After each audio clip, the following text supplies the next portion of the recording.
Apa kabar guys? Pada kesempatan kali ini, aku akan membahas kelanjutan dari alur cerita Zetianji part yang ke-15. Jadi, buat kalian yang belum nonton part sebelumnya, lebih baik kalian nonton dulu ya, karena linknya udah aku taruh di deskripsi video ini. Oke kalau gitu, tanpa panjang lebar, langsung aja yuk kita masuk ke alur filmnya. Tapi sebelum itu, intro dulu.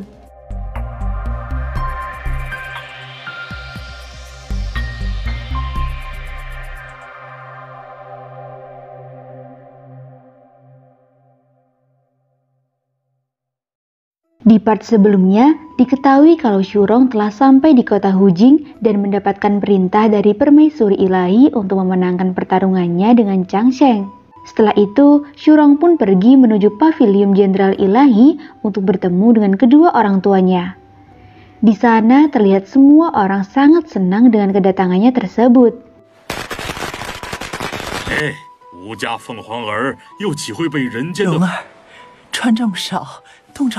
Singkat cerita, saat Shurong berada di kamarnya, Xuang-er sangat sedih lantaran Changsheng telah mengabaikan nonanya itu. Dan ketika mereka pergi ke halaman, terlihat burung yang dibawa Shurong dari dunia Zuyuan juga berada di sana. Karena itu, ia pun menyuruh Xuang-er untuk mengambilkan makanan berupa lobster biru untuk burungnya tersebut. Akan tetapi, Xuang-er berkata kalau hari ini tidak ada seorang pun yang bisa mendapatkan lobster biru lantaran Akademi Ortodoks telah membeli menara Chenghu. Kemudian Shurong pun akhirnya pergi meninggalkan rumahnya. Ia ternyata diam-diam menyelinap masuk ke Akademi Ortodoks. Di saat yang bersamaan, Zeshu rupanya mengetahui akan kedatangannya. Shurong lalu menuju ke kamar Changsheng dan menemukan mainan masa kecilnya.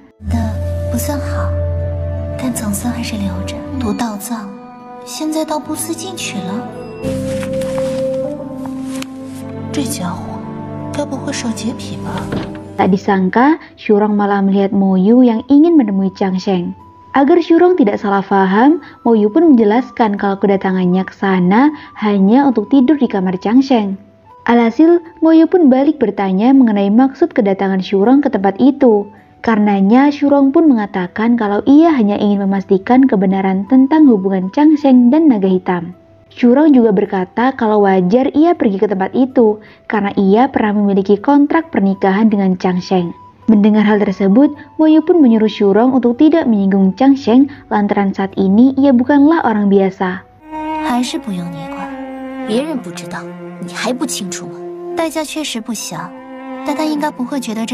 Setelah perbincangan yang cukup lama, mereka pun akhirnya melihat Changsheng dan teman-temannya sedang bersama dengan para wanita di menara Chenghu. Rupanya itu adalah ulah dari Tangtang yang ingin memaksa Changsheng untuk bersenang-senang. Namun Changsheng menolak lantaran ia ingin mempertahankan harga dirinya. Di saat yang bersamaan, Sumoyu juga berkata meskipun saat ini Paus telah membatalkan pernikahan antara Changsheng dan Shurong, tapi apa yang dilakukan oleh Changsheng saat ini adalah tindakan yang benar. Melihat kelakuan Changsheng dan para wanita tersebut, Shurong rupanya menikmatinya sampai tertawa terbahak-bahak. Setelah Changsheng dan teman-temannya kembali ke Akademi Ortodoks, Shezu menemui mereka untuk memberitahukan kalau Shurong telah datang ke tempat itu. Alhasil Changsheng pun sangat takut kalau Shurong melihat perbuatannya tadi. Di sisi lain, Tangtang menyuruhnya untuk tetap santai karena mereka saat ini sudah tidak memiliki hubungan apapun.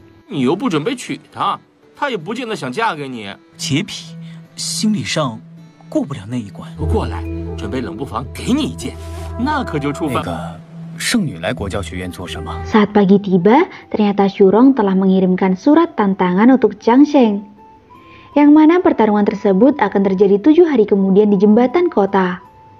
Karenanya, Changsheng pun meminta pendapat kepada Tangtang.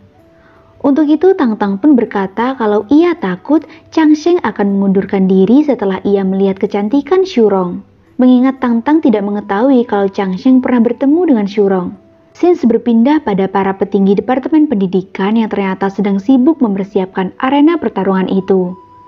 Di saat yang bersamaan, kesempatan tersebut juga dimanfaatkan oleh sebagian orang untuk memperoleh keuntungan. Malam harinya, Changsheng terlihat sedang belajar untuk pertarungannya dengan Shurong. Karena itu, Tangtang pun membawakan setumpuk buku yang berisi informasi lengkap mengenai Shurong. 我托关系帮你拿到了大陆所有与徐有容足够多的信息，才能计算推演出。 Di mana sejak kecil, Shurong rupanya merupakan gadis yang sangat barbar sekali. Bahkan ternyata Shurong telah mendapatkan bintang kehidupannya saat masih berusia 7 tahun. Alhasil Changsheng pun sangat kagum setelah membaca cerita tersebut. Keesokan paginya, Tangtang dan Xu Yanpo menemui Changsheng untuk mengantarkan makanan. Di sana Changsheng rupanya menjadi semakin pesimis dengan kemenangannya. Di saat yang bersamaan, Xu Yanpo malah berkata kalau semua orang di kota ini telah mempertaruhkan uangnya untuk Shurong dan hanya Departemen Pendidikan dan Akademi Ortodoks lah yang percaya kalau Changsheng akan menang. Karena itu, Tangtang pun mencoba untuk memberikan dukungan kepada Changsheng agar ia menjadi kembali bersemangat. Scenes berpindah pada Zhugong yang terlihat sangat marah kepada Changsheng dan teman-temannya. Ia ternyata telah menantikan bagaimana Shurong akan membantai Changsheng di pertarungan tersebut. Di sisi lain, Shurong yang sedang membaca ramalan peta bintang ternyata sangat optimis dengan kemenangannya. Sedangkan Changsheng rupanya telah berhasil mendapatkan solusi untuk memenangkan pertarungan tersebut. Setelah selesai dengan persiapannya itu, Changsheng pun segera bergegas menuju arena pertarungan.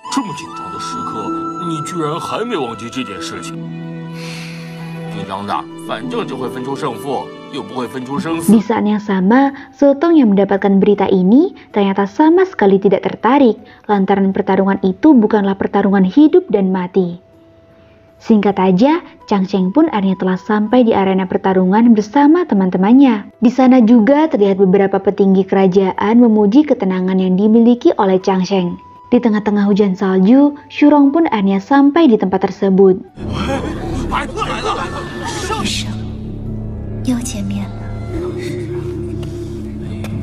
婚约的束缚，却不得不为天下大 Dan 事。 setelah penantian yang cukup singkat, pertarungan antara Changsheng dan Shurong pun akhirnya dimulai. Di sisi lain, terlihat Tangtang dan yang lainnya sangat mencemaskan Changsheng.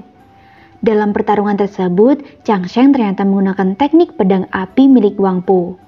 Karena itu, Shurong pun membalasnya dengan teknik pedang cahaya, di mana teknik pedang tersebut adalah teknik pedang penentuan siapakah yang akan memenangkan pertarungan ini. Alhasil, Changsheng pun mengerahkan semua kemampuannya untuk menahan serangan Shurong. Di sini terlihat bahwa mereka berdua menikmati pertarungan tersebut. Hingga pada akhirnya, Changsheng tanpa diduga malah mencoba menangkap pedang Zai yang digunakan oleh lawannya tersebut. Dan saat Shurong akan mengakhiri pertarungan, ternyata Changsheng masih bisa untuk menggagalkannya.